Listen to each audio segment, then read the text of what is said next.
എത്ര സമയം റബ്ബേ ക്രായിക്കൊണ്ട് പറഞ്ഞോണ്ട് രണ്ടത്തെ അരി അരക്കുന്നു. 2 ദിവസം ലീവിന് വന്നതാണ്. ഇവ് നോക്കറമ്മതാ അരി അരച്ചിനങ്ങനെ എന്തതാ ഫുള്ള് തായതാ.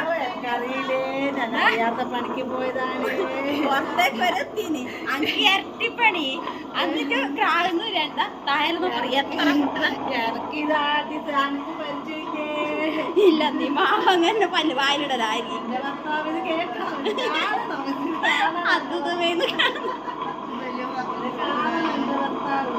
അരി അരക്കുന്നതിനാ ഈ ക്രാകുന്നത്. അരിയാട്ടിയായിട്ടുള്ള ജീവിതം പോയവര് എന്റെ മാപ്പിള കണ്ടെങ്കിൽ അങ്ങനെ ഇങ്ങനെ പറയും നോക്കറോ. ഞാൻ വരുന്നേ